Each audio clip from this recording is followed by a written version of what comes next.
Hello বন্ধুরা, এই দেখো আমার গন্ধরাজ ফুল গাছটায় কুড়ি এসেছে, একদম ফুল ফোটার ফোটা মতো হয়ে গেছে।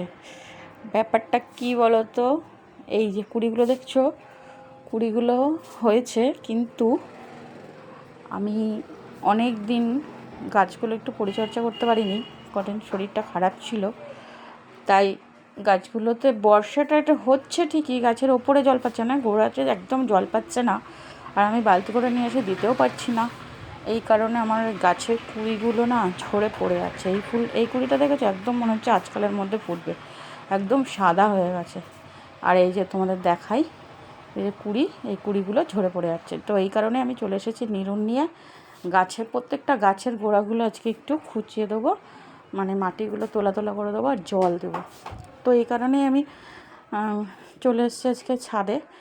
তো গাছগুলোকে, প্রত্যেকটা গাছে, মানে শুধু এই গাছটা না, প্রত্যেকটা গাছে গোড়াতে জল দেবো সেই কারণে। আর একটু খাবারও দেবো, মানে খাবার তো আমি দিই না, তো ভাবছি একটু লাল পটাশ নিয়ে এসে দেবো। কারণ এই যে আমার যে স্থলপদ্ম গাছগুলো বেশ বড় বড় হয়ে গেছে, এই যে প্রত্যেকটা, আমি এই গাছটা পুরো খুঁচিয়ে দিয়েছি, আমার নিরুন দিয়ে পুরো খোঁচানো হয়ে গেছে, মাটিগুলো তোলা করে দিয়েছি। আর এই গাছটা দেখেছো, সেই আলাদা করলাম না, কলকে গাছের সাথে যে গাছটা ছিল রঙ্গন, ছোট্ট যে পিঙ্ক কালার যে রঙ্গনটা, তো ওইটাতে এখন কুড়ি দেখেছো, বেশ ভালোই কুড়ি এসে গেছে। এই গাছটার উন্নতি হয়েছে, কিন্তু কলকে গাছটার একদম উন্নতি হয়নি।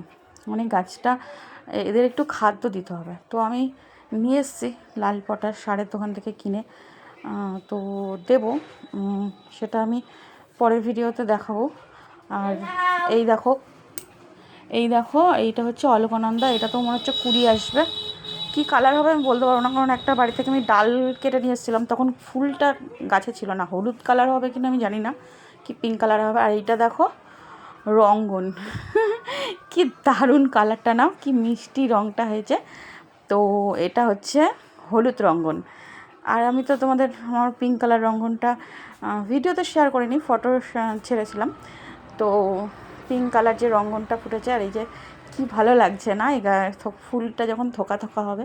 এখন কুড়ি এসছে, সবে দু একটা ফুল ফুটছে, আর অসাধারণ লাগছে কালারটা দেখতে। মানে আমি খুব লাল হয়নি, মানে কি হবে আমি তো জানতাম না, ডাল নিয়ে এসেছিলাম, লাল হয়নি, পিঙ্ক কালার। কিন্তু এই যে পিঙ্ক কালারটা, ওটা তো আগেরটা দেখালাম ওটা ছোট্ট, আর এটা বড় বড়।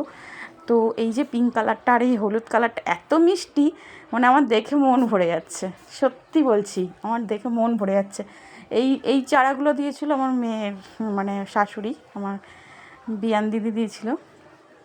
তখন আমি জানতাম না কী কালার হবে, চারা তুলে দিয়েছিলো, এগুলো বেশ বড় হয়ে গেছে।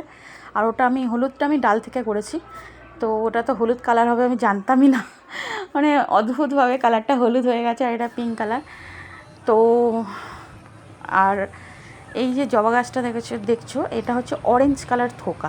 তো গাছটা অনেক দিনের গাছ, এই গাছটা কিন্তু প্রচুর দিনের। যারা আমার ভিডিও দেখে তারা জানবে যে কত ছোট্ট থেকে গাছটা আমি বড় করেছি। আর একবার খুব মানে গাছটা খারাপ অবস্থা হয়ে গেছিলো, আর গাছটাতে না ফুল আসছে না। যেমন এই পাশের এই পিঙ্ক কালার গাছটা, পিঙ্ক থোকা জবাটা, আর এটা কিন্তু মাঝে মাঝেই একটা দুটো করে ফুল দিচ্ছে, আর এটা খুব কুড়িও ভর্তি। কিন্তু এই গাছটা এতটা ঝাঁকড়া আর এতটা বড়, গাছটা ফুল হচ্ছে না। এই কারণে আমি আবার একটু খাবারের ব্যবস্থা করেছি। আর এই ডালটা আমি পাশ থেকে ভেঙে গেছিলো বলে পাশে বসিয়ে দিয়েছি ওই অরেঞ্জ কালার থোকার।